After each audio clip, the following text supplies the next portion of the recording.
Bonjour à tous. Dans la vidéo d'aujourd'hui, nous allons vous présenter la pince collaborative Coact EGPC 40 de Schunk. On vous montrera ce qui est présent dans le kit, comment la monter sur un robot de la marque Universal Robots et on vous expliquera comment est-ce qu'elle fonctionne.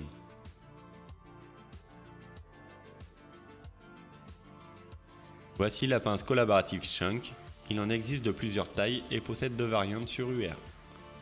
La UR ID et la UR EK. Sur cette pince, on retrouve ici un volet de service pour régler la force de fermeture et un volet ici pour régler le capteur de détection prise-pièce.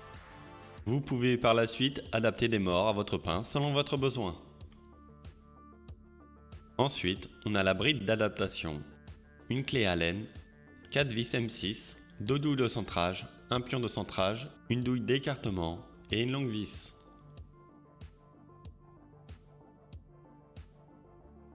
Avant de monter la pince sur le robot, on va tout d'abord l'amener à une position de travail confortable à l'aide du bouton Free Drive situé à l'arrière de l'écran tactile. Donc on commence par installer le pion de centrage sur la bride du robot. Ensuite, on fait coïncider la bride d'adaptation avec le pion de centrage sur le robot.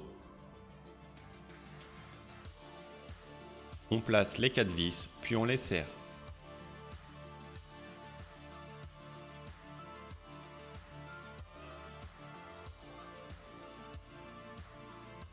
Je mets les deux douilles de centrage. Et maintenant, on peut installer la pince sur la bride d'adaptation. Enfin, on peut resserrer la pince sur la bride à l'aide des 4 vis intégrées dans la pince.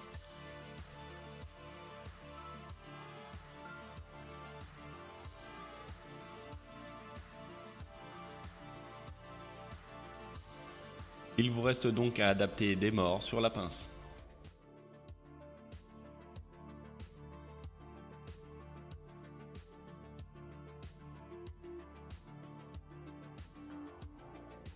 On vous a parlé dans la présentation qu'il existait deux variantes de la pince. Dans notre cas, il s'agit de la version URID permettant de connecter directement la pince au connecteur outil de votre robot. Pour la version UR-EK, il s'agit de fils volants à câbler dans votre baie robot.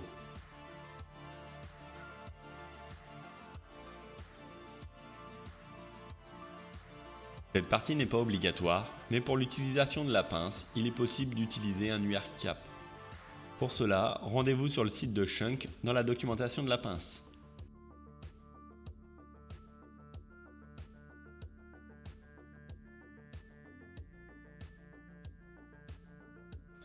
Une fois téléchargé, on va pouvoir extraire le fichier et le stocker dans une clé USB.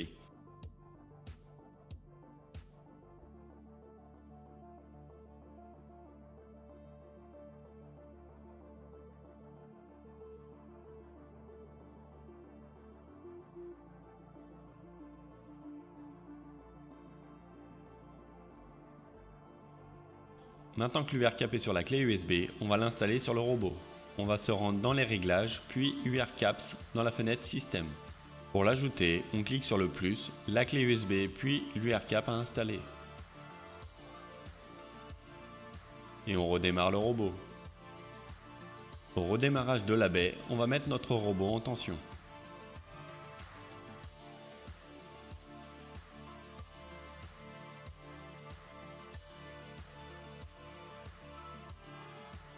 Dans l'onglet Installation apparaît un nouveau menu nommé UR-Caps où se trouve la configuration de notre pince.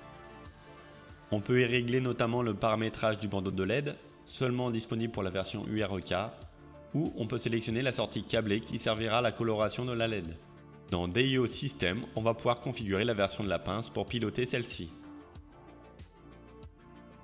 Et dans Wait Time, on peut rentrer le temps d'attente avant une nouvelle action. Pour la version ID, il faut penser à mettre en tension le connecteur outil qui fera fonctionner la pince. Dans ce menu, il faut donc sélectionner 24 volts. Pensez à sauvegarder le fichier d'installation pour conserver ces paramètres. Dans le menu Programme, on a aussi une nouvelle fenêtre UR-Cap dans laquelle on pourra faire les actions suivantes. Fermer la pince,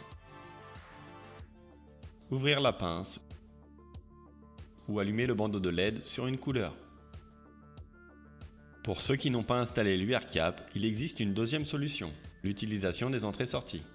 En effet, la pince en version URID est câblée sur 2 entrées et 2 sorties. La sortie 0 pilote l'ouverture de la pince, la 1 sa fermeture, puis l'entrée 0 indique que le capteur est en position fermée et l'entrée 1 la position ouverte. Pour se rappeler cette configuration, on va renommer ces entrées-sorties dans l'installation dans l'onglet Configuration des entrées-sorties.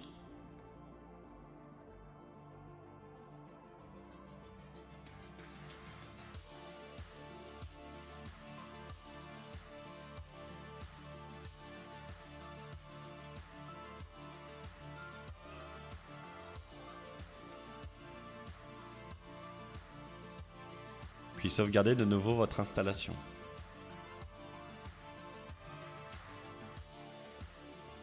Pour fermer la pince, il faut donc 2 fonctions réglées avec une pilotant la sortie fermeture pince à l'état haut et la sortie ouverture pince à l'état bas.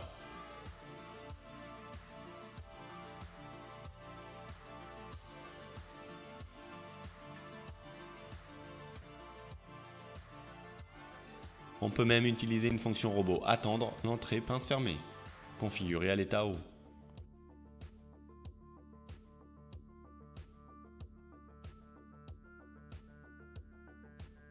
Pour ouvrir la pince, il nous faut donc 2 fonctions réglées avec une pilotant la sortie ouverture pince à l'état haut et la sortie fermeture pince à l'état bas. Et on peut même utiliser une fonction robot attendre l'entrée de la pince ouverte à l'état haut.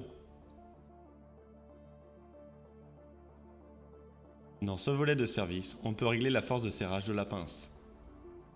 Il faut tout d'abord enlever l'énergie de la pince, on va donc désactiver nos sorties ou sinon couper totalement l'alimentation venant de la pince. On retrouve un sélecteur rotatif avec 4 positions pour un réglage à 25, 50, 75 ou 100% de la force.